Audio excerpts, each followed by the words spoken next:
لال حسین چاہتا ہے تو میں لے کے خیمے میں چلے.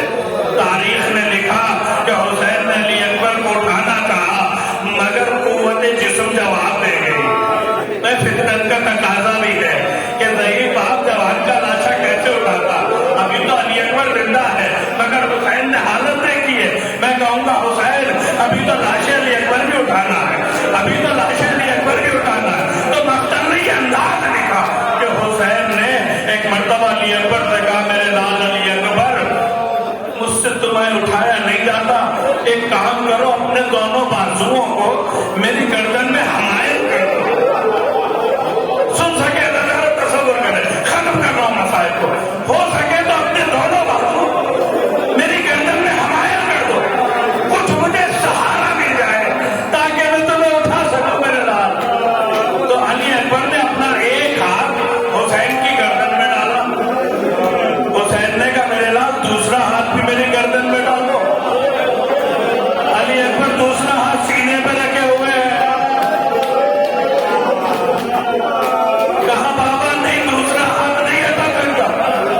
کہا میرے لال کیا وجہ ہے. کہا بابا آپ دیکھ نہ سکیں گے, بابا آپ دیکھ نہ سکیں گے. کہا علی اکبر میں فاتح خیبر کا لال ہوں میرے لال, میرے لال میں فاتح خیبر کا لال ہوں. وجہ کیا ہے, اب تو سینے سے ہاتھ ہٹا خون. حسین نے دیکھا سینے میں برچھی کی ہڈی ٹوٹ گئی ہے, بس اب بیٹے سے برداشت نہ ہوا. کہا بابا شدت تکلیف برداشت نہیں ہوتی, ہو سکے تو سینے سے برچھی کی ہڈی کو نکال دیجیے, ہو سکے تو سینے سے برچھی کی ہڈی کو نکال دیجیے. اب مقتل لکھتے ہیں کہ حسین دو زانو ہو کے بیٹھے, قبا کی آستینوں کو پلٹا, قبا کی آستینوں کو پلٹا, نجف کا رخ کیا اور ایک مرتبہ کہا بابا خیبر کا در اکھاڑنا آسان تھا, بابا خیبر کا در اکھاڑنا آسان تھا, لیکن جوان بیٹے کے سینے سے برچھی کی ہڈی کا نکالنا مشکل ہے. ایک مرتبہ مخاطب ہو کے کہا ہوگا نانا رسول خدا آپ یہاں آئیے اور ذرا حسین کو دیکھیے. حسین جوان بیٹے کے سینے سے برچھی کی ہڈی نکالنا ہے, آنکھوں میں میں نے پٹی نہیں باندھی ہے, ساتھ میں ابراہیم کو لے کے آنا, آگے صبر ابراہیم, ذرا حسین کے صبر کو دیکھے, آنکھوں میں پٹی نہیں باندھی ہے. میں ایک مرتبہ یا علی مدد کہا, ہاتھ سینے اکبر پہ گیا, اب جو برچھی کی ہڈی کو نکالا تو ایک مرتبہ خون کا پھوارا نکلا. علی اکبر کی روح جنت کو پرواز کر گئی. اب خیمے میں لے کے چلنا چاہتے, لاشا نہیں اٹھتا. کہاں ہے بنی ہاشم کے بچوں, آؤ اپنے جوان بھائی کا لاشا اٹھا دو. لاشے کو اٹھایا, خیمے میں پہنچ گئے, بس آخری روایت کے چند جملے اور لے جا کے خیموں کے درمیان رکھ دیا گیا. زینب آ رہی ہے, ام کلثوم ہے, رباب ہے, رقیہ ہے, تمام بیویاں ہیں. علی اکبر کا ماتم ہو رہا ہے, بس آخری منزل ہے. حسین کے ہی آنکھوں کا نور نہیں گیا.